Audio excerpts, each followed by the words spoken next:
जहाँ डाल डाल पर सोने की चिड़िया करती है बसेरा हो, ओ भारत देश है मेरा।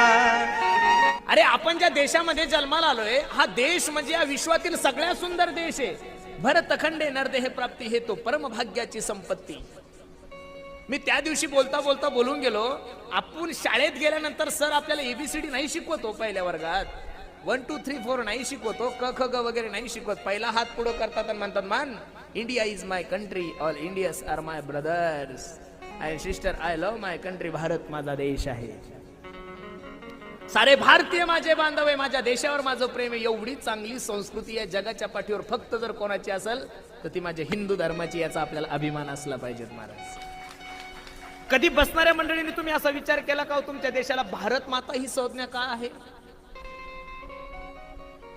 भारत माता आपल्याला का म्हणतात? माता ही संज्ञा आपल्या देशाला का आहे, याचा कधी विचार केला का? अरे हा देश एवढा चांगला आहे, जे लोक आमच्यावर प्रेम करतात त्यांच्यावर तर आम्ही प्रेम करतोच हो। ऐका ना, जे आमच्यावर प्रेम करतात आम्ही त्यांच्यावर तर प्रेम करतोच, पण जे पाकिस्तानी सैन्य आमच्या हिंदू सैन्यांवर गोळ्या घालतंय, त्या पाकिस्तानी सैन्यांना सुद्धा दिवाळीची पहिली मिठाई देणारा या जगातला पहिला देश जर कोणता असेल तर तो भारत आहे। महाराज,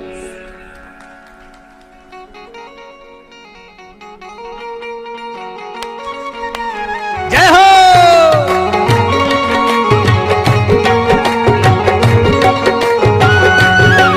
जहाँ डाल डाल पर सोने की चिड़िया करती है बसेरा, ओ भारत देश है मेरा, ओ भारत देश है मेरा। जहाँ डाल डाल पर सोने की चिड़िया करती है बसेरा, ओ भारत देश है मेरा, ओ भारत देश है मेरा। जहाँ डाल डाल पर सोने की चिड़िया करती है बसेरा, ओ भारत देश है मेरा, ओ भारत देश है मेरा, मेरा जहाँ सत्य हिंसा और धर्म का पग पग लगता डेरा, ओ भारत देश है मेरा, ओ भारत देश है मेरा।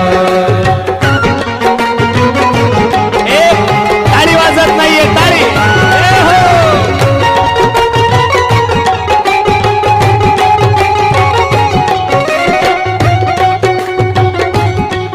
ये धरती जो ऋषि मुनि जपते प्रभु नाम की माला, जपते प्रभु नाम।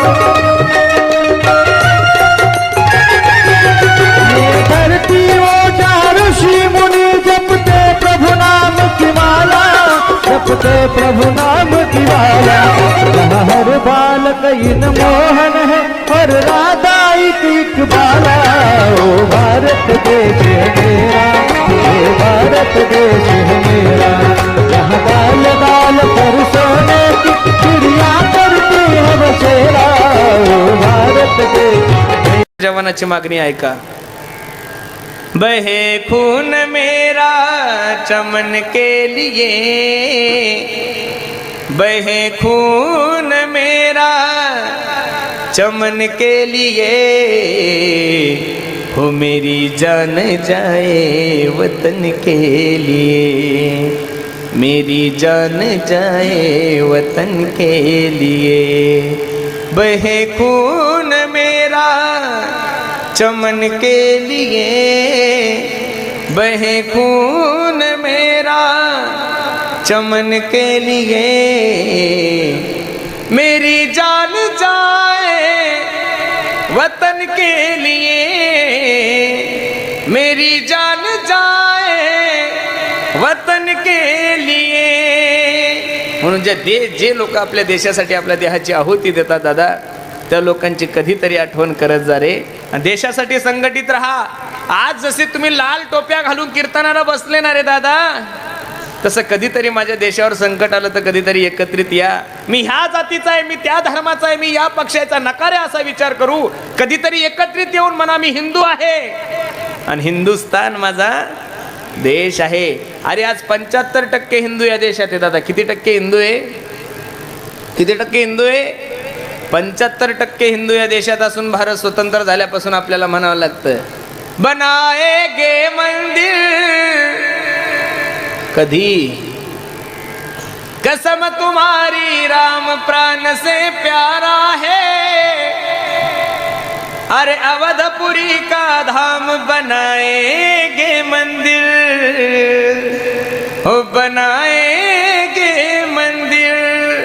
बसलेले मायबाप राम मंदिराची काळजी करायचं तुम्हाला, कारण अरे ज्या माणसाला 370 कलम रद्द करायला काही वाटलं नाही त्या माणसाला राम मंदिर बांधणं काय जड आहे हो दादा.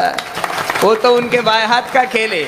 पण मी नरेंद्र भाई मोदी यांना विनंती करील, मोदी साहेब तुम्ही अजून 10 वर्ष जरी राम मंदिर नाही बांधलं तरी आम्ही तुमच्यावर आक्षेप घेणार नाही. का? कारण की आम्ही गावच्याच मंदिरात लवकर दर्शनाला जात नाही, अयोध्येच्या मंदिराला का दररोज दर्शनाला जाणार आहे का आम्ही? तुम्ही अजून 10 वर्ष जरी नाही मंदिर बांधलं तरी आमचा तुमच्यावर आरोप नाही. पण 370 कलम रद्द करून जसं तुम्ही देशाची मान उंचवली, जम्मू काश्मीर म्हणजे हे भारताचं नाक होतं महाराज. काय होतं? माणूस किती चांगला असेल, पैशावाला असेल, गोरा असेल, शिक्षण चांगलं असेल, बोलत चांगला असेल, पण त्याला नाक नसेल तर लोक त्याला किंमत देत. काय करावी ती 32 लक्षणे. नाक नाही त्याने. जसं नाक असलं की माणूस सुंदर दिसतो ना महाराज, तसं या देशाचं नाक म्हणजे जम्मू काश्मीर होतं. काय? भारत 1947 साली स्वतंत्र झालाच नाही. खरा भारत जो स्वतंत्र झालाय तो 6 ऑगस्ट 2019 याच दिवशी खरा स्वतंत्र झालाय दादा. मोदी साहेबांना माझी विनंती, मोदी साहेब अजून 10 वर्षांनी जरी तुम्ही राम मंदिर बांधलं तरी आम्ही तुमच्याविषयी तक्रार करणार नाही. पण ऐका माझं गरीबाचं, जसं तुम्ही 370 कलम रद्द करताना कोणाचाही विचार नाही केला, तसं एकदा या महाराष्ट्रातल्या गोर गरिबांच्या लेकरांसाठी एकदा या भारतामध्ये, या देशामध्ये समान नागरिक कायदा आणा, म्हणजे चांगले लोक मोठे झाल्याशिवाय राहणार. मी तुम्हाला मगाशी सांगितलं महाराज, आता फक्त आपल्याला साथ देणं, टेन्शन घेणं ते सोडत नाही महाराज. अजून 10-5 वर्ष जगलं की ते भारतातलं सगळं गांजर गवत उपटतं, ते सोडत नाही महाराज. सगळं साफ करणार ते, अजिबात ताण घ्यायचं. कारण मी तुम्हाला सांगितलं, त्याला पैसा कमवायचा, त्याला फ्लॅट घ्यायचे, त्याला काही धरणं खायचे, त्याला काही चारा खायचा, त्याला कोळसा खायचा नाही, त्याला फक्त नाव कमवायचं महाराज. काय कमवायचं? आणि ज्याला नाव कमवायचं असतं त्याला पैशाशी घेणं देणं नसतं. म्हणून चांगल्या माणूस कोणत्याही पक्षात असो, कोणत्याही धर्मात असो, कोणत्याही क्षेत्रामध्ये असो, चांगलं काम केल्यानंतर निश्चित त्याला तुम्ही काय करा, सर्वांनी सहकार्य करा.